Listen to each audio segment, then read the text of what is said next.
मेरा नाम रजनी है। मैं बिस्तर पर लेटी अपने पति के साथ बातों में मगन थी। मेरे पति मुझसे बहुत प्यार करते थे, बल्कि मुझे तो मेरा पूरा ससुराल ही प्यार करता था। मेरे ससुराल में मेरे पति के अलावा मेरे सास और ससुर थे। मेरे पति जगदीप अपने माता पिता के इकलौते बेटे थे। मेरे सास ससुर मुझे अपनी बेटी समान समझते थे। उन्होंने कभी भी मुझे अपनी बहू नहीं माना था और बड़े शौक से वो मुझे अपने बेटे के लिए इस घर में लेकर आए थे। मैं उत्तराखंड की रहने वाली थी और मेरा ससुराल उत्तर प्रदेश का है। कई सालों पहले की बात है, जब हमारे मोहल्ले में रहने वाले मिश्रा जी के यहाँ उनकी सबसे छोटी बेटी की मौत हो गई थी। मैं और मेरी माँ उनके यहाँ दुख जताने के लिए गए हुए थे। मेरे ससुराल वाले मिश्रा जी के यहाँ आए हुए थे। मिश्रा जी की पत्नी और मेरी सास आपस में बहनें थीं, लेकिन मिश्रा जी की पत्नी की मौत पहले हो चुकी थी। अब उनकी बेटी की मौत थी, इसलिए मेरी सास अपनी भांजी के क्रियाकर्म की वजह से उत्तराखंड आई हुई थी। वहां मेरी सास ने मुझे देखा था। जब मिश्रा जी के घर का माहौल थोड़ा बेहतर हुआ और उन लोगों को अब अपने उत्तर प्रदेश वापस जाना था, इसलिए उन्होंने जाने से पहले सोचा कि उन्हें मेरे घर वालों से मेरे रिश्ते की बात कर लेनी चाहिए। उन्होंने मिश्रा जी को पूरी बात बताई तो मिश्रा जी ने कहा कि लड़की बहुत अच्छी है। अगर आप अपने जगदीप के लिए इस लड़की को सोच रहे हो तो बहुत ही अच्छी बात है। इस तरह मिश्रा जी के जरिए मेरे ससुराल वाले हमारे घर आए और उन्होंने मेरी माँ से मेरे रिश्ते की बात की। मेरा इस दुनिया में मेरी माँ के अलावा कोई नहीं था। जब उन लोगों ने बताया कि हम उत्तर प्रदेश के झांसी के रहने वाले हैं और आपकी बेटी हमें बहुत पसंद है, हम इसे अपने घर की बहू बनाना चाहते हैं, हमने सोचा कि जाने से पहले एक बार हमें आपसे बात कर लेनी चाहिए। हम आपको अपना कॉन्टैक्ट नंबर दे जाएंगे, आप हमें जवाब दे देना, मगर उम्मीद है कि आप हमें हाँ में ही जवाब देंगी, क्योंकि हमें आपकी बेटी इतनी पसंद आ गई है कि पहली नज़र में देखते ही हमने इसे अपनी बहू मान लिया है। अगर आपके मन में कोई शंका हो तो आप हमारे यहाँ आकर हमारे बेटे से मिल सकती हो और हमारे घर का माहौल भी देख सकती हो। जगदीप हमारा इकलौता बेटा है, बहुत अच्छी नौकरी करता है। ऊपर वाले की कृपा से हमारे घर में किसी चीज़ की कमी नहीं है। आपकी बेटी हमारे घर में राज करेगी। उन लोगों की सारी बातें सुनने के बाद मेरी माँ को ये रिश्ता ठीक तो लगा था, मगर वो इस रिश्ते से बहुत ज़्यादा कंफ्यूज हो रही थी और अभी उन्होंने लड़के को भी नहीं देखा था। वो लोग तो हमारे घर से चले गए थे, लेकिन मिश्रा जी कुछ दिनों बाद हमारे घर आए और उन्होंने कहा कि आपने उन लोगों को जवाब नहीं दिया। उन्होंने मुझे फ़ोन करके बताया कि आपने अभी तक उनको फ़ोन नहीं किया है, जबकि वो आपको अपना कॉन्टैक्ट नंबर भी दे गए थे। मेरी माँ कहने लगी कि देखिए मिश्रा जी, आपकी साली के बेटे को अभी तक मैंने नहीं देखा, और दूसरी बात ये कि मैं अपनी बेटी की शादी करीब में ही करना चाहती हूँ। मेरी एक ही तो बेटी है, अगर वो भी मुझसे दूर चली जाएगी तो मैं किसके सहारे अपनी ज़िंदगी गुजारूंगी।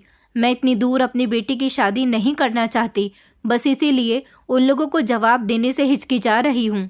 अब आप यहाँ पर आ गए हैं तो मैं आपको ही जवाब दे देती हूँ कि मेरी तरफ से इनकार है। ये बात सुनकर मिश्रा जी का चेहरा उदास हो गया था। उन्होंने जगदीप के माता पिता को फ़ोन करके कह दिया था कि लड़की की माँ ने इनकार कर दिया है। रजनी उनकी इकलौती बेटी है और बात यह है कि वो अपनी इकलौती बेटी की शादी इतनी दूर नहीं कर सकती। वो उसको विदा करके अपने से दूर नहीं करना चाहती। वो आसपास में ही उसके लिए रिश्ता तलाश कर रही है। ये खबर सुनकर मेरे सास ससुर का चेहरा उदास हो गया था। फिर उन्होंने हार मान ली और अपने बेटे के लिए अपने ही शहर में लड़कियां तलाश करने लगे, लेकिन उनको मेरे जैसी लड़की कहीं नहीं मिल रही थी। उनकी आंखों में मेरी मासूमियत और मेरी खूबसूरती उतर आई थी। मेरी पढ़ाई भी कंप्लीट हो गई थी। मेरी माँ भी मेरे लिए रिश्ते तलाश कर रही थी, लेकिन मिश्रा जी अभी भी हमारे घर आकर कहते थे कि अगर आप मेरी साली के बेटे से रजनी की शादी करवा दोगी तो मैं गारंटी देता हूँ कि आपकी बेटी वहाँ पर बहुत खुश रहेगी। आपको तो पता ही है कि मेरी एक ही बेटी थी। अगर मेरी उनके बेटे की उम्र की कोई बेटी होती तो मैं अपनी बेटी की शादी ही जगदीप के साथ कर देता, क्योंकि वो बहुत अच्छे लोग हैं, पढ़े लिखे लोग हैं। उनकी बात सुनकर मेरी माँ सोचने पर मजबूर हो जाती थी। कई बार माँ ने मुझसे भी कहा था कि रजनी, अगर तुम्हें कोई लड़का पसंद हो तो तुम मुझे बता दो, मगर मुझे तो कोई लड़का पसंद नहीं था। मैंने अपनी माँ से साफ साफ बोल दिया था कि जैसी आपकी मर्जी होगी, जहाँ आपकी खुशी होगी और जहाँ आप मेरी शादी करवाना चाहोगी, मैं वहीं शादी करूँगी, क्योंकि मेरी माँ ने बचपन से ही मेरे लिए सही फैसले किए हैं और अब थोड़ी ना वो मेरे लिए कोई गलत फैसला कर सकती हैं। मैंने अपना फैसला अपनी माँ पर छोड़ दिया था। मेरी ऐसी बातों पर मेरी माँ बहुत खुश हुई थी। लगभग 2 महीने इसी तरह से गुजर गए थे। 2 महीने बाद फिर से जगदीप की माँ का फ़ोन मेरी माँ के पास आया और उन्होंने मेरी माँ से रिक्वेस्ट की कि आप एक बार हमारे घर ज़रूर आइए, हमें आपकी बेटी बहुत पसंद आई है। हम आपके मोहल्ले में एक हफ्ते रहे, मगर हमने रोज़ वहाँ आपकी बेटी को आते जाते देखा तो वो हमारे दिल को भा गई। मेरी माँ कहने लगी, आपको ही तो हमारी रजनी पसंद आई है, ज़रूरी तो नहीं कि आपके बेटे को भी मेरी बेटी पसंद हो। ऐसा भी तो हो सकता है कि आपके बेटे को कोई और लड़की पसंद हो। आप तो हाथ धोकर मेरी बेटी के पीछे पड़ गई हो। एक बार आपको अपने बेटे की भी तो मर्जी पूछ लेनी चाहिए। आजकल बच्चे ज़्यादातर अपनी पसंद से ही शादियां करनी पसंद करते हैं। वो कहने लगी कि नहीं बहन जी, मेरा बेटा ऐसा नहीं है। मेरा बेटा बहुत समझदार और सुशील है। वो लड़कियों से बातें करना पसंद नहीं करता। उसने अपने फैसले हम पर छोड़ दिए हैं। आप एक बार और सोच लीजिए। हमारे घर आने के बाद आपकी बेटी के भाग जाग जाएंगे और हमें सिर्फ आपकी बेटी चाहिए। उसके अलावा हमें आपसे कुछ भी नहीं चाहिए। मैं वादा करती हूँ कि आपकी बेटी आपसे मिलने के लिए जल्दी जल्दी आती जाया करेगी। हमारे बेटे के पास तो अपनी गाड़ी भी है, उसको वहाँ आने में कोई परेशानी भी नहीं होगी। देखिए, आज मैंने आपसे बड़ी उम्मीद से फ़ोन किया है क्योंकि मेरे पति ने कहा है कि मैं आपसे एक बार और बात करके देख लूँ। शायद आप रजनी को ही हमारी बहू बना दें। एक बार बात करने में कोई हर्ज नहीं है, इसलिए मैंने आपको फ़ोन किया, वरना मैं आपको बार बार फ़ोन करके तंग नहीं करना चाहती। जगदीप की माँ की बात सुनकर मेरी माँ बहुत शर्मिंदा हुई थी और फिर उन्होंने कहा था कि अच्छा ठीक है, मैं मिश्रा जी के यहाँ जाकर उनसे बात करती हूँ कि अगर वो हम लोगों को आपके यहाँ लेकर आ जाए तो मैं अपने भाई के साथ उधर आ जाऊँगी, और अगर हमें लड़का पसंद आया तो हम इस रिश्ते पर गौर कर सकते हैं। ये बात सुनकर जगदीप की माँ बहुत खुश हुई थी और उन्होंने मेरी माँ से कहा भी था कि जी आप ज़रूर हमारे घर आइए, आपका हमारे घर में बहुत बहुत स्वागत है। आपका जिसे मन करे आप हमारे घर लेकर आ सकती हैं। इस तरह मेरी माँ 2 दिन के बाद मिश्रा जी और मेरे मामा जी को लेकर जगदीप के घर चली गई थी। जब उन्होंने जगदीप का घर देखा, उसके घर वालों से मुलाकात की और जगदीप से मुलाकात की तो उन्हें बहुत अच्छा लगा था।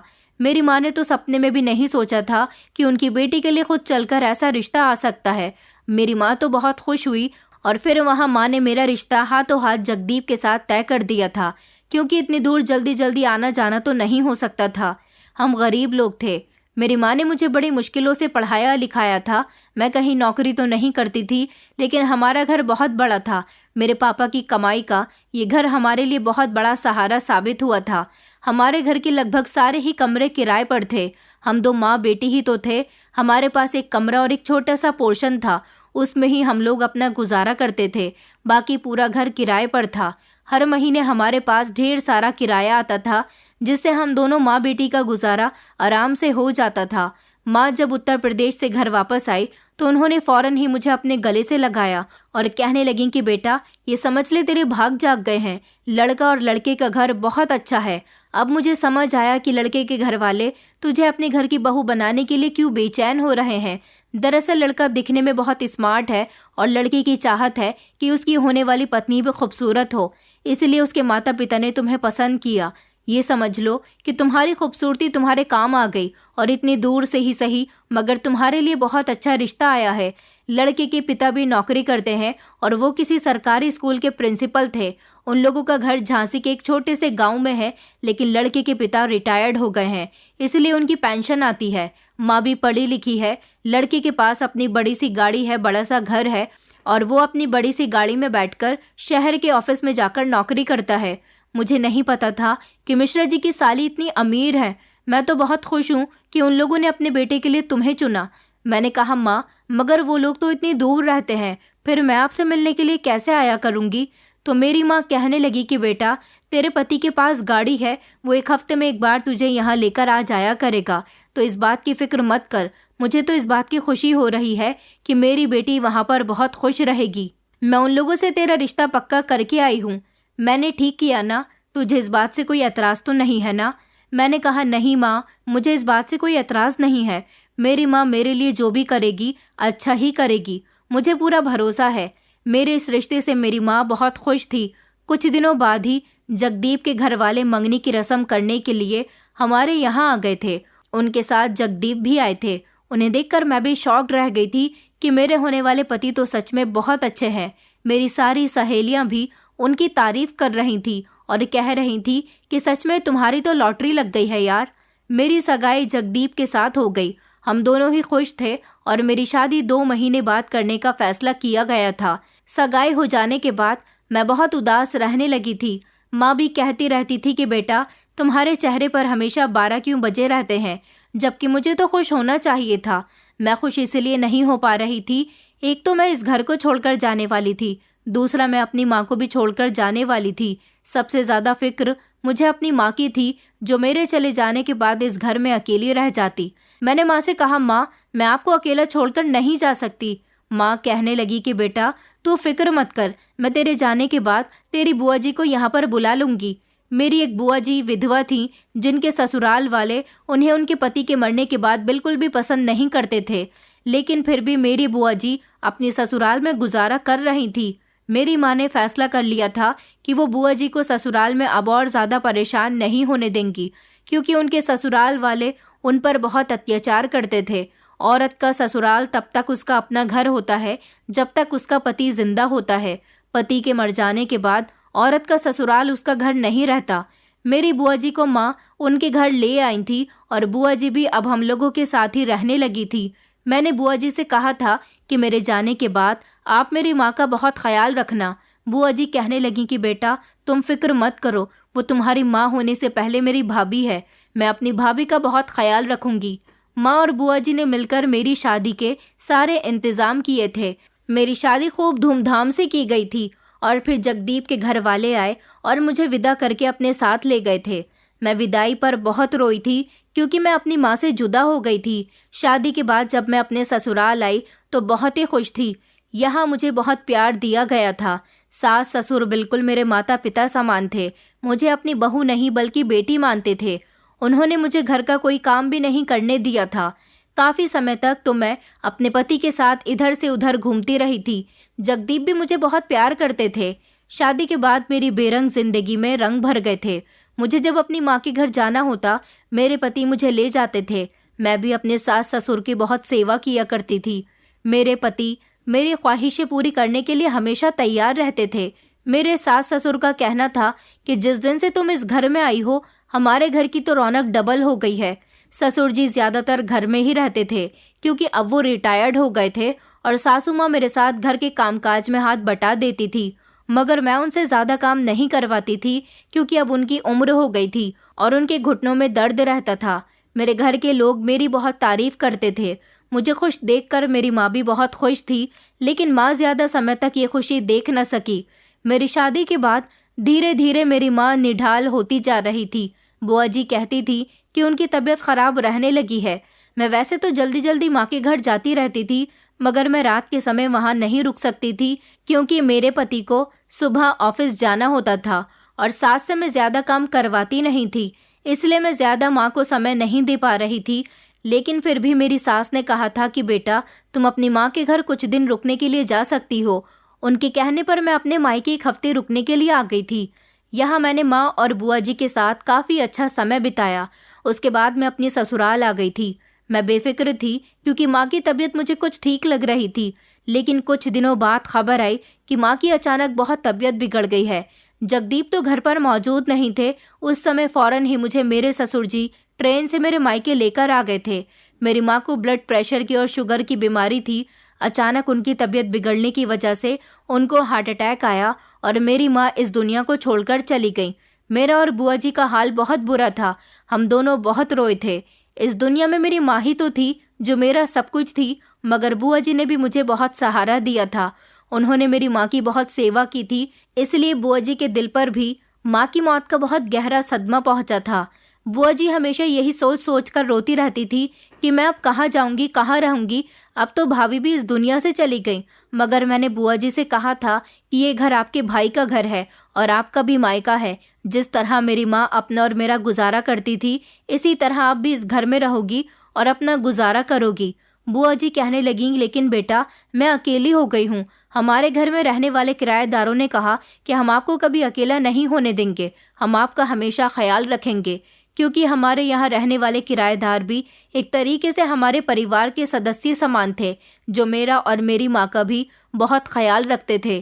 कभी कभी मेरे पति बातों ही बातों में कह दिया करते थे कि हमारे पास भगवान का दिया सब कुछ है, तुम हमारे घर में आ गई हो, ये सब कुछ जो भी है हमारा है, वो तुम्हारा भी है।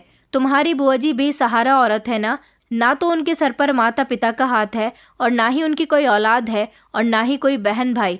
तुमने बहुत अच्छा किया कि अपनी बुआ जी को ये हक दे दिया वो तुम्हारे घर पर रहें और घर में आने वाले किराए से अपना गुजारा करें। तुम बहुत अच्छी हो। मेरे पति मेरी तारीफ किया करते थे। जैसी सोच मैं रखती थी वैसी ही सोच मेरे ससुराल वाले भी रखते थे। मेरी जिंदगी अपने पति के साथ बहुत खुशहाल गुजर रही थी, लेकिन एक दिन कुछ ऐसा हुआ जिसने मेरी जिंदगी को अचानक उजाड़ कर रख दिया। एक ऐसा हादसा जिसने मुझसे मेरा सुहाग छीन लिया। कई दिनों से मेरे पति सर दर्द की शिकायत बता रहे थे। मैंने उनको कई बार कहा था कि आप डॉक्टर के यहाँ चले जाइए, मगर वो हर बार इग्नोर कर दिया करते थे।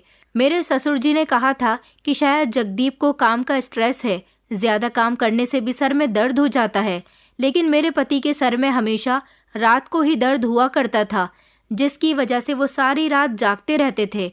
मैं भी उनके साथ साथ जागती रहती और लेटकर बातें करती रहती थी, जिससे उनको तकलीफ का अंदाज़ा ज़्यादा नहीं होता था। उनसे कहती थी कि आप डॉक्टर को दिखा देना, तो वो मुझे भरोसा दिलाया करते थे कि सुबह ऑफिस जाऊंगा तो डॉक्टर से ट्रीटमेंट ले लूँगा। उनको आखिर क्या बात थी? उन्होंने अभी तक कुछ भी हमें नहीं बताया था, बस सर दर्द ही बताते रहते थे। लेकिन जिस दिन वो ऑफिस में मौजूद थे और अचानक उनके सर में दर्द हुआ और वो बेहोश हो गए। ऑफिस के लोगों ने जब उन्हें अस्पताल में भर्ती कराया तो पता चला कि उनकी जान जा चुकी है और उनकी मौत का कारण सर का दर्द ही था, जिससे पता चला कि उनके दिमाग में रक्तस्राव और तंत्रिका तंत्र में संक्रमण हुआ था, जिसकी वजह से उनकी मौत हो गई। मेरे पति की मौत पर मैं बहुत ज़्यादा रोई थी।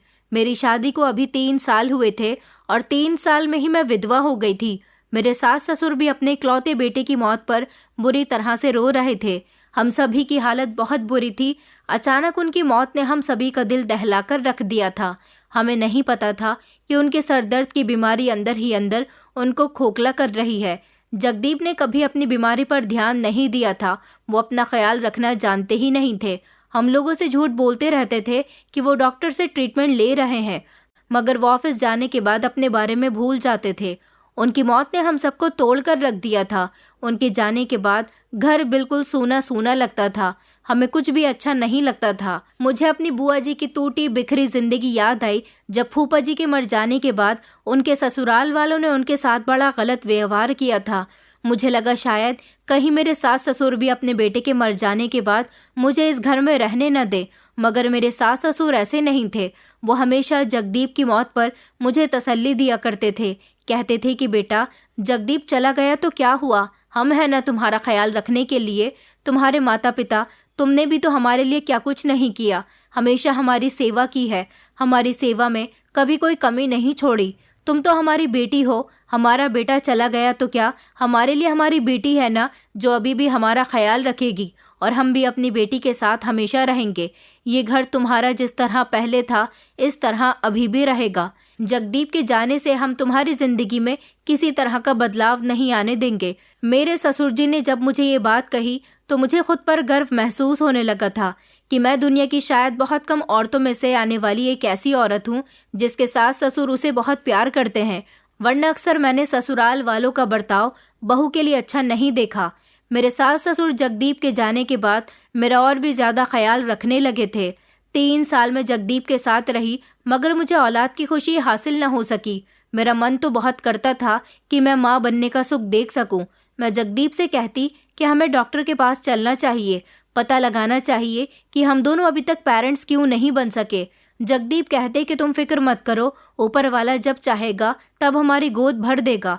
मैंने कहा कि अगर मुझ में कोई कमी हुई तो? मेरे पति कहने लगे कि कोई बात नहीं, अगर तुम में कोई कमी हुई तो देखा जाएगा। वैसे मुझे नहीं लगता कि मेरी पत्नी में कोई कमी हो सकती है।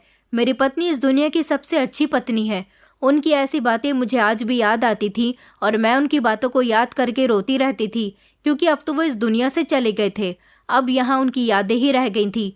मैं गुमसुम सी बैठी रहती थी। घर के जो काम होते वो कर लिया करती थी, मगर मेरे सास ससुर मेरे लिए बहुत परेशान रहते थे। उनको मेरा इस तरह से गुमसुम रहना बिल्कुल भी अच्छा नहीं लगता था। हमारे गांव का भी कोई ना कोई हमारे घर में दुख जताने के लिए आता रहता था। एक दिन हमारे गांव की एक औरत हमारे यहाँ आई और मेरी सास से कहने लगी कि मुझे अच्छा नहीं लगता कि तुम्हारी बहू भरी जवानी में विधवा हो गई और फिर तुम लोगों ने तो अपनी बहू को बेटी बनाकर रखा हुआ है। देखो, ये अभी जवान है। मैं तो तुम्हें यही सलाह दूंगी कि इसकी दूसरी शादी कर दो या फिर इसे इसके मायके भेज दो। इसके माता पिता चाहेंगे तो इसकी दूसरी शादी करवा सकते हैं। मेरी सास ने कहा कि मेरी बहू का इस दुनिया में हमारे अलावा कोई नहीं है। अब हम ही इसके माता पिता हैं और हम अपनी बहू को कहीं नहीं जाने देंगे। वो औरत कहने लगी कि देखो बहन, तुम मेरी बात नहीं समझ रही हो। तुम अपनी बहू की जिंदगी बर्बाद मत करो। सारी जिंदगी वो तुम लोगों की सेवा करते करते गुजार देगी। क्या तुम लोग यही चाहते हो? सोचो, उसका भी परिवार होगा तो वह अपने परिवार के साथ खुश रहेगी। उसकी शादी करवा दो। जब तक तुम लोग हो तब तक उसका ख्याल रख रहे हो और अब तो तुम दोनों की भी उम्र हो रही है। फिर तुम्हारी बहू अकेली रह जाएगी। अगर उसकी परवाह ही है तो उसकी शादी करके उसे उसके घर भेज दो। मेरी सास के दिमाग में ये बात आई तो उन्होंने फौरन ही मेरे ससुर जी से इस बारे में बात की थी। ससुर जी कहने लगे कि बात तो बिल्कुल ठीक है। आखिर हम बहू को अपने साथ कब तक रख सकते हैं? उसकी भी तो अपनी जिंदगी है। क्या वो बेचारी सारी जिंदगी हमारी सेवा करते करते ही बिता देगी? मुझे उस बेचारी पर बहुत ख्याल आता है कि भरी जवानी में ही वो हमारे बेटे की विधवा हो गई है। तुम गांव की 2-3 औरतों से बहू के रिश्ते की बात करो। हम बहू की जल्द से जल्द शादी कर देंगे। बिल्कुल बेटी की तरह उसे अपने घर से विदा करेंगे। मेरी सास कहने लगी कि मेरा मन तो नहीं करता अपनी बहू को खुद से दूर करने का, मगर बहू की जिंदगी के बारे में सोचती हूँ तो यही ख्याल आता है कि उसकी शादी करना ज्यादा बेहतर है। लेकिन बहू के लिए रिश्ता कहाँ मिलेगा? मेरे ससुर जी कहने लगे कि क्यों नहीं मिलेगा? अगर हमारे गांव में कोई रिश्ता मिलता है तो हम अपने गांव में ही अपने बहू की शादी कर देंगे। इस तरह वो हमारे करीब भी रहेगी। आखिर इसका अब कोई रिश्तेदार भी तो नहीं है, एक उसकी बुआ जी ही है। लेकिन हम उसे वहां नहीं भेज सकते। उसकी बुआ जी की जिंदगी भी काफी कठिन है। वहां जाकर क्या हमारी बहू फिर से कठिनाइयों भरी जिंदगी गुजारेगी? नहीं, मैं ऐसा नहीं होने दूंगा। बहू अब हमारी जिम्मेदारी है। हमारी बहू में किसी चीज की कमी नहीं है। सुंदर है, सुशील है। तुम रिश्ते की तलाश तो करो। कोई ना कोई अच्छा रिश्ता हमारी बहू के लिए मिल ही जाएगा। मेरी सास ने गांव की 2-3 रिश्ता करने वाली औरतों से बात कर ली थी और कहा था कि हम अपनी बहू की शादी करना चाहते हैं। हमें अच्छे ही रिश्ते बताना। हम अपनी बहू की शादी किसी ऐसे वैसे इंसान के साथ नहीं होने देंगे। फिर गांव की कोई औरत मेरे लिए एक रिश्ता लेकर आई। तब मुझे ये बात पता चली कि मेरे सास ससुर मेरी शादी करवाना चाहते हैं। जब लड़के की माँ मुझे देखने के लिए आई तो उसने मुझे देखते ही पसंद कर लिया। उनके सामने तो मैंने किसी से कुछ नहीं कहा था, लेकिन उनके जाते ही मैं अपनी सास के गले लगकर फूट फूट कर रोई थी। मैंने कहा, आप लोग ये क्या कर रहे हैं? मुझे शादी नहीं करनी। मैं सारी जिंदगी जगदीप की विधवा बनकर गुजार सकती हूँ। मेरी सास कहने लगी कि नहीं बेटा, मगर हम ऐसा नहीं चाहते कि सारी जिंदगी तुम हमारे बेटे की विधवा बनकर रहो। तुम्हारा भी सजने संवरने का हक है। अभी तुम्हारी उम्र नहीं निकली है। अभी तो तुम्हारी जिंदगी को खुलकर जीने की उम्र है और ऐसी उम्र में तुम्हें विधवा के रूप में हम नहीं देख सकते। बेटा, हमारी मानो तो तुम शादी कर लो। जिस लड़के का रिश्ता तुम्हारे लिए आया है वो लड़का बहुत अच्छा है, पढ़ा लिखा है। ऐसा रिश्ता तुम्हें कहीं नहीं मिलेगा। तुम इसके घर में खुश रहोगी। हमने सुना है कि लड़का अपनी माँ का इकलौता बेटा है। बड़ा घर है, नौकरी भी बहुत अच्छी है और सबसे अच्छी बात यह है कि लड़के को इस बात से कोई दिक्कत नहीं है कि तुम शादीशुदा हो। मैं शादी करना तो नहीं चाहती थी, मगर मेरे सास ससुर ने मुझे बहुत समझाया और कहा कि अगर तुम हमें अपने माँ बाप समझती हो तो हमारी बात मान लो बेटा। फिर मुझे उनकी बात माननी पड़ गई थी और मैंने कहा था कि ठीक है, जैसा आप लोगों को बेहतर लगे मैं वैसा कर लूंगी। लड़के की माँ ने तो कहा था कि हमें लड़की पसंद है, हम जल्द ही शादी करना चाहते हैं, लेकिन हम शादी बिल्कुल सिंपल तरीके से करेंगे। मेरे सास ससुर ने मेरी शादी ज्यादा धूमधाम से तो नहीं की, मगर मुझे उन्होंने शादी में जेवर भी दिए जो कि उनके ही घर के थे। मैं अपने मायके से तो ज्यादा जेवर नहीं लेकर आई थी और उन्होंने मुझे दहेज भी बहुत अच्छा दिया था। इस तरह मेरी दूसरी शादी हो गई और मैं अपने ससुराल आ गई थी। अपने सास ससुर से विदा होकर मैं बहुत रोई थी, क्योंकि मैं उन लोगों को नहीं छोड़ना चाहती थी। उन्होंने मुझे बेटी बनाकर अपने घर से विदा किया था और कहा था कि तुम्हारा जब मन करे तुम हमारे घर आ सकती हो, ये घर अभी भी तुम्हारा ही है। मेरे दूसरे पति का नाम उमेश था। उमेश दिखने में तो काफ़ी अच्छे थे, मगर उनकी माँ मुझे पहले दिन से ही बड़ी अजीब लगी थी। उनके घर में शादी का माहौल था, लेकिन फिर भी घर में बड़ी गंदगी फैली हुई थी। शादी के अगले दिन मैं उमेश के साथ कमरे में मौजूद थी जब मेरी सास ने जोर जोर से दरवाज़ा बजाकर हमें उठा दिया। अभी सुबह के 7 ही बजे थे, लेकिन मेरी सास शोर मचाकर कहने लगी कि अरे उठ जाओ, सुबह हो गई है। मेरी आंख खुली, मैंने दरवाज़ा खोला तो मेरी सास कहने लगी कि ये क्या हरकत है, सुबह के 7 बज रहे हैं और तुम अभी तक सोई हुई हो। मैंने कहा माँ जी, लेकिन अभी सिर्फ 7 ही तो बजे हैं। वो कहने लगी कि हमारे यहाँ घर में सब लोग 6 बजे उठ जाते हैं, तुम्हारे आने से मेरा बेटा भी अभी तक सो रहा है। मैंने कहा कि रात काफ़ी लेट हो गया था ना, इसलिए। तो वो कहने लगी कि अच्छा, अब ये बहानेबाजी बंद करो और जाकर किचन संभालो, हम सब के लिए नाश्ता बनाओ। मुझे ये सब देखकर बड़ी हैरानी हुई थी कि मेरी सास नई नवेली दुल्हन को फौरन ही किचन में भेज रही थी। मैं खामोश रही और किचन में जाकर देखा तो किचन की कंडीशन बहुत ही ख़राब थी। चारों तरफ गंदगी ही गंदगी फैली हुई थी। मैंने चाय बनाने के लिए फ्रिज में दूध देखा तो दूध का भगोना खाली पड़ा हुआ था। ना तो चीनी के डब्बे में चीनी थी और ना ही पत्ती के डब्बे में पत्ती थी। घर का कोई भी सामान अपनी जगह पर सेट नहीं था। मेरी सास शोर मचा रही थी कि अभी तक मेरे लिए तुमने चाय नहीं बनाई। मैं किचन से बाहर निकली और कहने लगी कि मम्मी जी, किचन में तो ना दूध है और ना ही चीनी पत्ती का कुछ पता है, मैं चाय कैसे बनाऊं। लेकिन मुझे लगता है कि हमें नाश्ता करने से पहले घर को अच्छी तरह से साफ कर लेना चाहिए। ऐसा लग रहा है जैसे घर की काफ़ी समय से सफाई नहीं हुई। मेरी इस बात पर मेरी सास शर्मिंदा होने लगी और कहने लगी कि हाँ, वो मेरी तबीयत ठीक नहीं रहती, इसलिए मुझसे घर का कोई काम नहीं होता। अब तुम आ गई हो तो घर के सारे कामकाज तुम ही देख लेना, मगर मुझे पहले चाय दे दो। मैंने कहा चाय मैं कैसे बनाऊं, कोई भी सामान किचन में मौजूद नहीं है। तो मेरी सास कहने लगी अच्छा, तो अपने पति को जाकर उठाओ, खाने का कुछ बाहर से लेकर आएगा। मैंने तो सुना था कि ये बहुत अच्छे लोग हैं, मगर उनके यहाँ तो किचन में राशन भी नहीं था। मैं खामोश रही और अपने पति को जगाने के लिए चली गई। मैंने उन्हें जगाया तो उनका असली रूप भी पहले दिन ही मेरे सामने आ गया था। उन्होंने एक झटके से मुझे ज़मीन पर गिरा दिया और कहने लगे कि क्या बदतमीज़ी है, क्यों मुझे उठाए चली जा रही हो, पता नहीं है कि मैं थक गया हूँ। मुझे उनसे इस तरह से धक्के की उम्मीद नहीं थी। मुझे नहीं पता था कि वो मुझे धक्का दे देंगे, वरना मैं उनके करीब जाकर उनको इस तरह से न जगाती। उन्होंने तो मुझे उठाने की भी हिम्मत नहीं की थी। मेरी आंखों में फौरन ही आंसू आ गए थे। मैं खड़ी हुई और कहने लगी कि माँ जी, मुझसे चाय मांग रही है और किचन में कोई सामान नहीं है। वो गुस्सा होते हुए झटके से उठे और कहने लगे कि पता नहीं इस घर के ड्रामे कब खत्म होंगे। उन्होंने अपनी हालत ठीक की और उसके बाद वो चाय नाश्ते का सामान लेने के लिए चले गए थे। मुझे तो इस घर से घिन महसूस हो रही थी। मैंने सबसे पहले सबके लिए नाश्ता बनाया और ख़ुद भी नाश्ता किया। उसके बाद पूरे घर को अच्छी तरह से चमका दिया था। मेरी सास कहने लगी अरे वाह, तुमने तो घर को बड़ी अच्छी तरह से चमका दिया, अब घर के सारे काम तुम ही किया करो। मुझे यहाँ रहते हुए अपनी मम्मी जी और पापा जी की बहुत याद आ रही थी, इसलिए मैं शाम के समय अपने पति से इजाज़त लेकर वहाँ चली गई थी। पहले तो मैंने उमेश से ही कहा था कि वो मुझे उनके घर ले जाएं, मगर उन्होंने कहा कि तुम खुद भी चली जाओ, मेरे पास तुम्हें कहीं आलतू फालतू जगह ले जाने का टाइम नहीं है। मैं खामोशी से अपनी पुरानी ससुराल चली आई थी।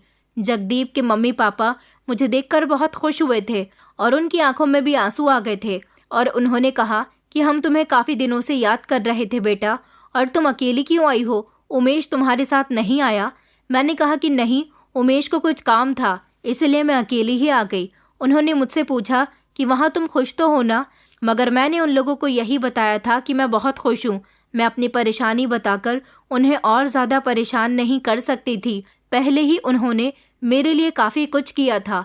थोड़ी देर उनके साथ वक्त बिताने के बाद मैं वापस अपनी ससुराल आ गई थी। मेरी सास मुझसे पूछने लगी कि कहाँ गई थी, तो मैंने उनको बता दिया था। मैं रात का खाना बनाने के लिए जैसे ही किचन में गई तो किचन में खाना बनाने का कोई भी सामान मौजूद नहीं था।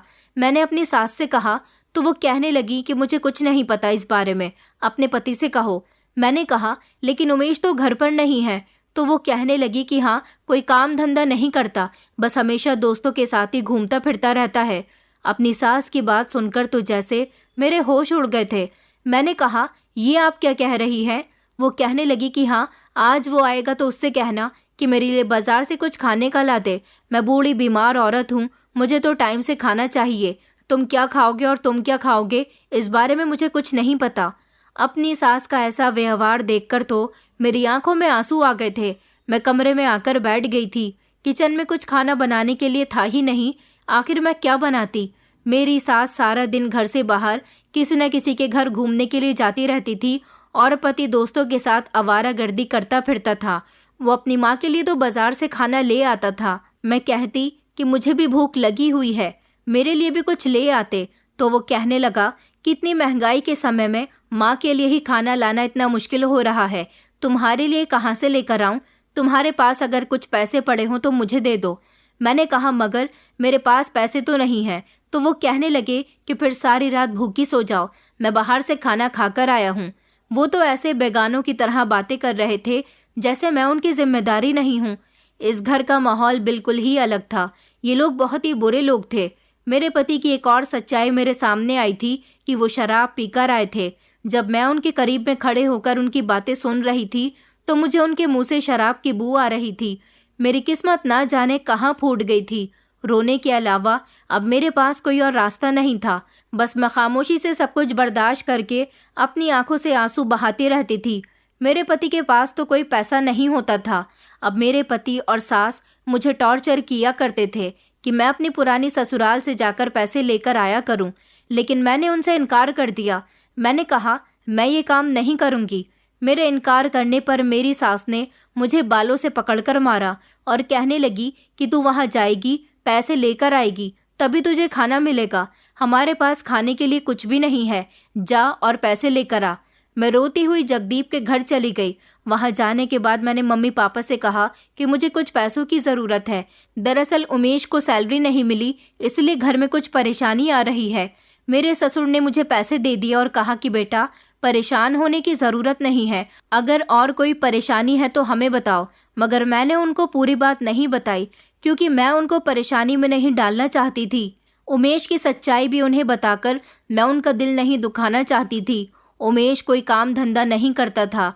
उसकी माँ हमेशा मुझे ताने देती रहती थी कि तुझ जैसी विधवा लड़की से कोई शादी नहीं करता। तुझे तो शुक्र मनाना चाहिए कि मेरे बेटे ने तुझे एक्सेप्ट किया है, तुझे एक कुंवारा पति मिल गया, वरना तू तो किसी बुढ़े या बच्चों वाले आदमी के घर में होती। एक मेरा बेटा ही है जिसने तुझे स्वीकार कर लिया और तू है कि हमारी बात नहीं मानना चाहती।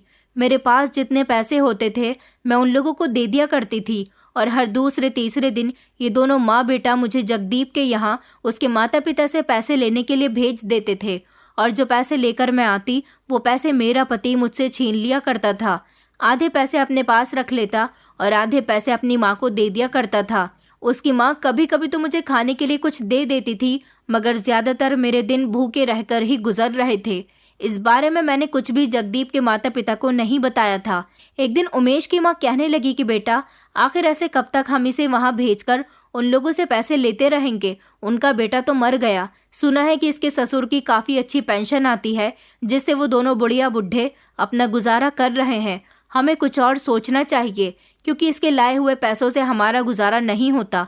इस पर उमेश अपनी माँ से कहने लगा कि आपको फिक्र करने की ज़रूरत नहीं है माँ, बस आपसे जैसा मैं कहूँ आप वैसा ही करती जाना।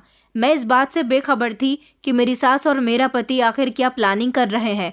अगले दिन मेरी सास ने घर में एक नया हंगामा क्रिएट किया। वो ज़ोर ज़ोर से चिल्ला रही थी और मेरे पति को बुरा भला कह रही थी। कहने लगी कि तू कोई नौकरी नहीं करता, आखिर मैं कब तक तेरा और तेरी पत्नी का बोझ उठाती रहूंगी। इस बात पर मेरा पति भी उनसे बहुत झगड़ा कर रहा था। उन दोनों के बीच इतनी जिद बहस हो रही थी कि मेरी कुछ समझ में नहीं आ रहा था कि आखिर ये दोनों माँ बेटे किस बात पर लड़ाई लड़ रहे हैं। मगर थोड़ी ही देर बाद मेरा पति कमरे में आया और मुझसे कहने लगा कि सामान पैक करो, हम यहाँ नहीं रहेंगे। मैं अपने पति को चौंक कर देखने लगी।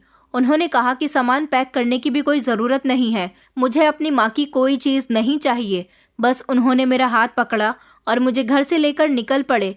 मेरी तो कुछ समझ नहीं आ रहा था कि आखिर ये सब क्या हो रहा है। उन्होंने मुझसे कहा कि रजनी मुझे माफ़ कर दो, मैं तुम्हें अपने घर में चैन और सुकून की ज़िंदगी नहीं दे सका, लेकिन अब सब कुछ ठीक हो जाएगा। माँ की वजह से ही ये सब कुछ हो रहा था। मैं उस घर को छोड़कर आ गया हूँ।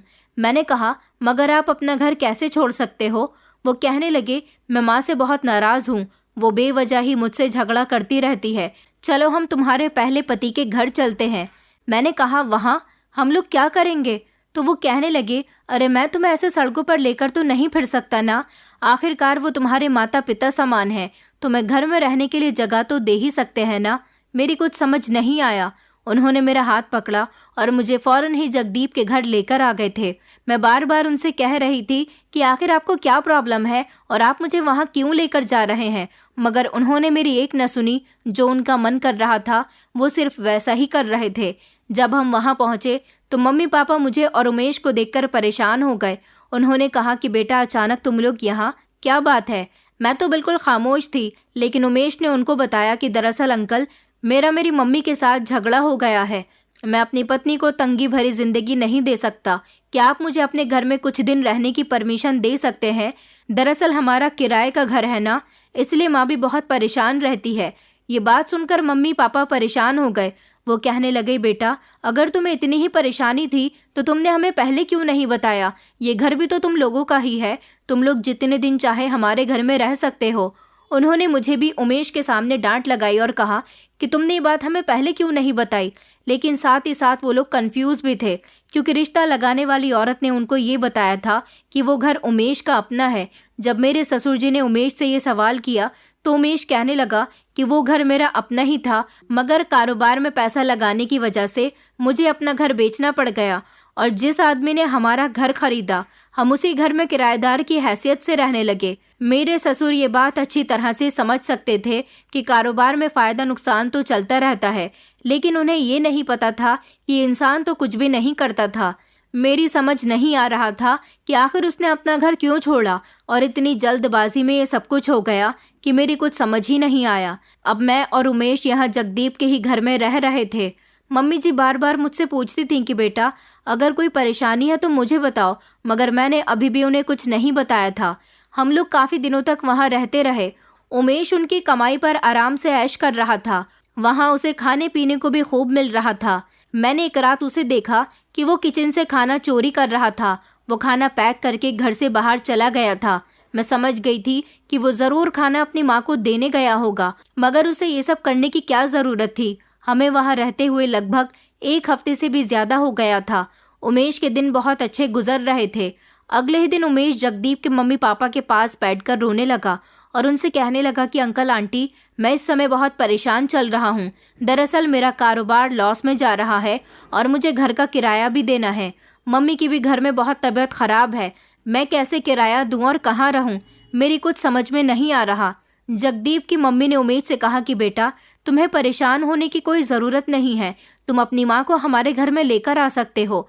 ये सुनते ही उसके चेहरे पर ऐसे मुस्कुराहट आई थी जैसे वो किसी बड़ी जंग को जीत गया हो। इस तरह अगले ही दिन मेरी सास भी हमारे घर में आ गई थी, मगर यहाँ वो बीमारी का नाटक कर रही थी। वो बिस्तर पर ऐसे पड़ी हुई थी जैसे उनके घुटनों में बहुत ज़्यादा दर्द है और उनसे चला भी नहीं जा रहा। मेरी तो समझ नहीं आ रहा था कि फिर ये दोनों माँ बेटा क्या करना चाह रहे हैं। अब ये दोनों माँ बेटा यहाँ रहते थे। मैं घर का सारा काम करती थी। मेरी शादी के बाद मम्मी जी ने एक नौकरानी भी लगा ली थी। वो भी मेरे साथ घर के काम में हाथ बटाया करती थी। मेरी सास की हरकतें मुझे कुछ ठीक नहीं लग रही थी, क्योंकि यहाँ आकर वो मेरे साथ बहुत प्यार जता रही थी। कई दिन इसी तरह से गुजर गए थे। अब तो जगदीप के मम्मी पापा को भी ये यकीन हो गया था कि उमेश कोई काम धंधा नहीं करता।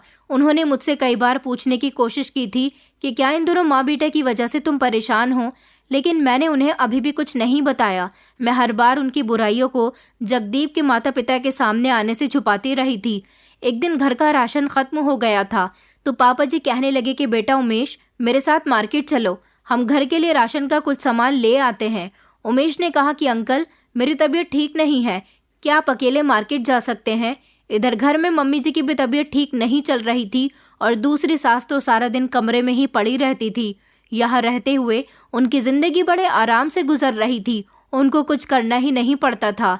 मम्मी जी ने कहा कि बेटा, तुम अपने पापा जी के साथ मार्केट चली जाओ, मेरा भी कुछ सामान ला दो। आज नौकरानी भी नहीं आई है, घर के काम मैं संभाल लूंगी। इस तरह मैं पापा जी के साथ मार्केट चली गई थी। लेकिन जब हम वहाँ से घर वापस आए तो घर का माहौल बड़ा ही अजीब था। दरवाजे पर ही हमें मेरी सास की और पति के रोने की आवाज़ आ रही थी। जैसे ही मैं घर के अंदर दाखिल हुई तो मेरे पैरों तले से ज़मीन निकल गई। उमेश कहने लगे कि देखो रजनी, तुम्हारे जाते ही आंटी जी की क्या हालत हो गई। मेरी सास अपने बिस्तर पर लेटी हुई थी। मैं जब आंटी जी से बात करने के लिए उनके कमरे में आया तो मैंने देखा कि वो ज़मीन पर बेहोश पड़ी हुई थी। मैंने उनको उठाकर यहाँ बिस्तर पर लिटा दिया, लेकिन मुझे उनकी तबीयत ठीक नहीं लग रही है। मैं कब से अंकल जी का नंबर ट्राई कर रहा हूँ, आप दोनों में से कोई भी मेरा फ़ोन उठा ही नहीं रहा। ये सब सुनकर पापा जी घबरा गए। उन्होंने कहा, बेटा मेरा मोबाइल मेरी जेब में था, मुझे पता नहीं चला। मैंने कहा, ये क्या हो गया? मैं चिल्ला चिल्ला कर रो रही थी। उमेश और पापा जी जल्दी से मम्मी जी को अस्पताल लेकर गए, जहां पर उन्हें मृत घोषित कर दिया गया था। उनकी लाश को घर लाया गया और फिर उनका क्रियाक्रम कर दिया गया था। इस अचानक की मौत ने हमारा दिल दहलाकर रख दिया था। मेरी माँ समान सास मुझे इस दुनिया से छोड़कर चली गई थी, जिन्होंने मुझे बहुत प्यार दिया था। उनकी मौत पर मैं बहुत रोई थी। कई दिन हमें यहाँ पर रहते हुए हो गए थे। उमेश और उसकी माँ यहाँ से जाने का नाम नहीं ले रहे थे। मम्मी जी के मरने के बाद तो इन दोनों को बहाना सा मिल गया था यहाँ रहने का। उमेश ने कहा कि माँ, हमें यहाँ कुछ दिन और रहना चाहिए, क्योंकि अंकल जी को रजनी की ज़रूरत है और हम लोग भी यहाँ अंकल जी का ध्यान आंटी जी की तरफ से हटाने में उनकी मदद करेंगे। पापा जी ने भी उमेश से कहा था कि बेटा, ये घर तुम्हारा ही है, मैंने तो तुमसे कहा है तुम यहाँ रह सकते हो। मैं मम्मी जी को बहुत याद किया करती थी। इसी बीच मैंने कई बार उमेश से कहा था कि हमें अपने घर चलना चाहिए। उमेश कहने लगा कि कौन सा घर, कैसा घर? वो घर किराए का घर है, किराया देने के लिए मेरे पास पैसे नहीं हैं, हम लोग यहीं रहेंगे। आखिरकार इन दोनों के मरने के बाद ये सब कुछ तुम्हारा ही तो है। मैंने कहा, ये तुम क्या कह रहे हो? तुम होश में तो हो, तुम्हें तो इस तरह की बातें नहीं करनी चाहिए। उमेश कहने लगा कि तुम्हें ज्यादा समझदार बनने की जरूरत नहीं है। इतने में ही मेरी सास भी कमरे में आ गई थी। मेरी सास कहने लगी कि बेटा, अब तो ये घर भी हमारा होने वाला है, इस घर की एक एक चीज पर हमारा कब्जा होगा। उमेश ने अपनी माँ से कहा, माँ, आप तो सिर्फ कुछ पैसों के लिए ही इसे यहाँ भेजती थी, मगर मैंने तो यहाँ आपका और अपना रहने का बंदोबस्त ही कर लिया है। ये कहकर वो दोनों खूब हंस रहे थे और मेरी आंखों से आंसू निकल रहे थे कि आखिर इन दोनों का लालच कब खत्म होगा। ये दोनों माँ बेटा कितने बुरे हैं। मम्मी जी को मरे हुए लगभग 1 महीना गुजर गया था। मैंने देखा था कि मम्मी जी की मौत का सदमा पापा जी के दिल पर बुरी तरह से पहुंचा था। वो ना तो किसी से बात करते थे और ना ही कहीं आते जाते थे। एक दिन उन्होंने मुझसे कहा कि बेटा, मैं अपने एक दोस्त के यहाँ जा रहा हूँ, तुम अपना ख्याल रखना। न जाने क्यों उस दिन उन्होंने मेरे सर पर हाथ रखा और मुझे बड़ी बेबस भरी निगाहों से देखा था। वो घर से चले गए थे, लेकिन मैं ये नहीं जानती थी कि वो अभी घर से जाएंगे तो कभी वापस ही नहीं आएंगे। मैं घर के कामों में बिजी हो गई थी और अपनी किस्मत को रोती रहती थी। मेरी इस परेशानी के बारे में पापा जी नहीं जानते थे, लेकिन लगभग 2 घंटे गुजर चुके थे। मैं पापा जी के आने का इंतजार कर रही थी। पापा जी तो नहीं आ सके, मगर दरवाजे पर पापा जी के एक पुराने दोस्त आए थे, जिन्होंने एक कड़ी और ख़तरनाक खबर सुनाई। उन्होंने कहा कि बेटा, गजब हो गया। मैंने कहा, क्या हुआ अंकल जी, आप इतने परेशान क्यों लग रहे हैं? अंकल जी की आवाज़ सुनकर मेरा पति और उनकी माँ भी कमरे से बाहर आ गए थे। मेरे ससुर जी के दोस्त ने बताया कि बेटा, तुम्हारे ससुर जी का बड़ा ही खतरनाक एक्सीडेंट हुआ है और उनकी मौके पर ही मौत हो गई। उनकी लाश को पोस्टमार्टम के लिए ले जाया गया है। मैं तुम्हें ये खबर देने के लिए आया था कि तुम जाकर अपने ससुर जी की लाश की पहचान कर लो। जाओ बेटा। ये कहकर वो हमारे घर से चले गए थे, मगर जो खबर वो मुझे सुनाकर गए थे उसने मुझे अंदर तक हिलाकर रख दिया था। इतनी बुरी तरह से रो रही थी कि अब की बार मैं टूट कर रह गई थी। मुझे छोड़कर चले गए। फिर मम्मी जी और अब पापा जी की मौत की खबर सुनकर शायद मैं जिंदा नहीं रहती, मगर जिसकी मौत जिस समय आनी है वो उसी समय छोड़कर चला जाता है।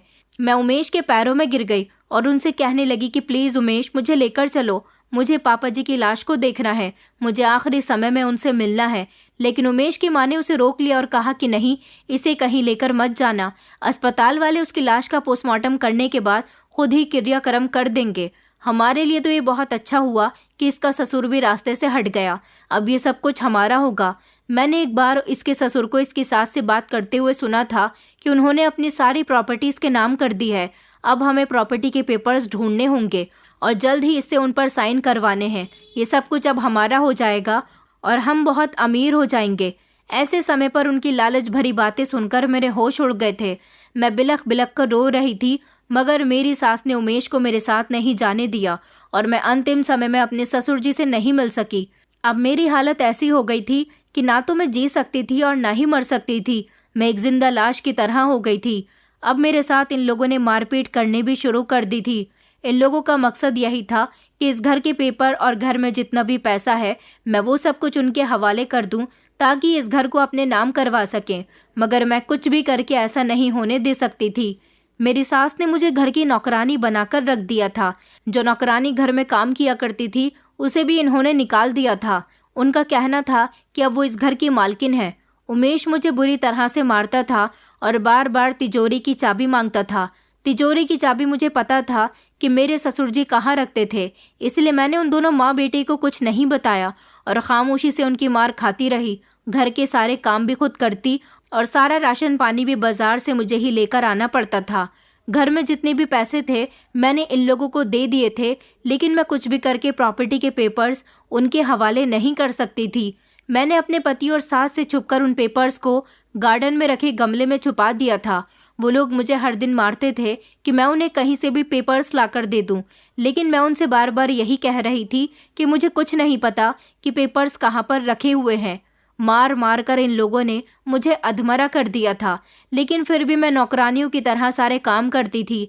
एक दिन मैं सब्जी लेने के लिए घर से बाहर चली गई थी, जब बाजार में अचानक मैंने पापा जी को देखा। उन्हें देखकर तो मेरे पैरों तले से जमीन निकल गई थी। मुझे ऐसा लगा जैसे मेरी आंखों के सामने सच में पापा जी खड़े हुए हैं, लेकिन उन्होंने जब मुझे आवाज लगाई तो मुझे इस बात का यकीन हो गया था कि वो जिंदा हैं।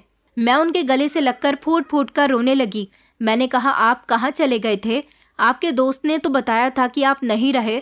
पापा जी मुझे खामोशी से अपने साथ अपने दोस्त के घर ले गए और वहां जाने के बाद उन्होंने मुझे तसल्ली दिलाई और कहा कि मैं जिंदा हूँ, मुझे कुछ नहीं हुआ, मैं बिल्कुल ठीक हूँ। तुम रोना बंद करो, लेकिन मैं तुम्हें एक बहुत ही इम्पोर्टेंट बात बताना चाहता हूँ। मैंने कहा कि जी बताइए पापा, आप मुझे क्या बताना चाहते हैं? उन्होंने कहा कि तुम बहुत ही हिम्मत वाली हो बहू, तुम्हारे साथ ये लोग इतना सब कुछ करते आ रहे हैं, लेकिन कभी तुमने ना तो मुझे कुछ बताया और ना ही अपनी मम्मी जी को। मैंने उस दिन तुम्हें उन लोगों की डांट खाते हुए देख लिया था और उनकी सारी बातें भी सुन ली थी कि वो तुम्हें टॉर्चर करते हैं।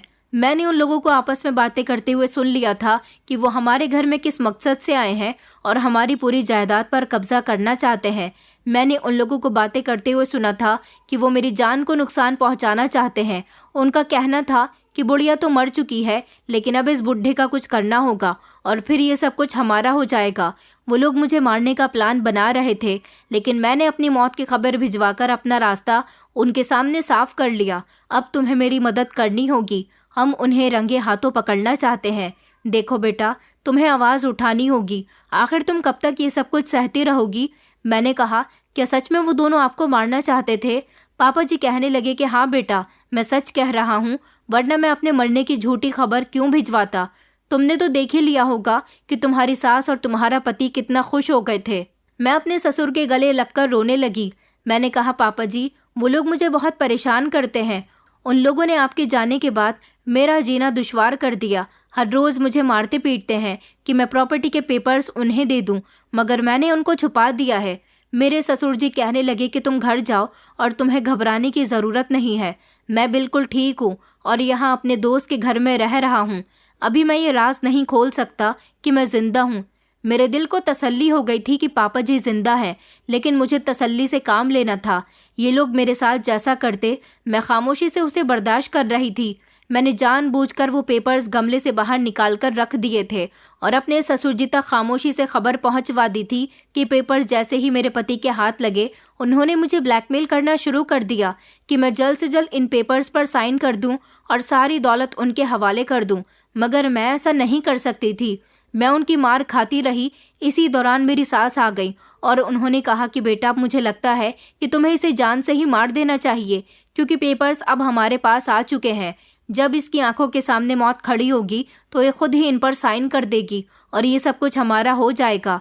आखिर इस दौलत को हासिल करने के लिए हमने क्या कुछ नहीं किया। उस बुढ़े को मारने की कोशिश की, मगर वो तो खुद ही मर गया। और वो बुढ़िया, उसने हमारी बातें सुन ली थी। वो हमारी सच्चाई खोलने वाली थी कि हम इस घर में किस मकसद से रह रहे हैं, लेकिन हमने उसे भी अपने रास्ते से साफ कर दिया। हम आज कामयाब हो गए। मैंने कहा, तुम क्या कह रही हो? क्या आप लोगों ने उन्हें मारा था? मेरी सास कहने लगी कि हाँ, उसने हमारी बातें सुन ली थी। उसने कहा कि वो तुम्हें सब कुछ बता देगी। हमने उसे मना भी किया मगर वो नहीं मानी, तो इसीलिए मैंने उसका मुंह दबोच लिया और दम घुटने से उसकी मौत हो गई। तुम लोगों से झूठ बोल दिया कि वो कमरे में बेहोश पड़ी हुई थी। मेरा पति चाकू लेकर आया और उसने मेरी गर्दन पर रख दिया।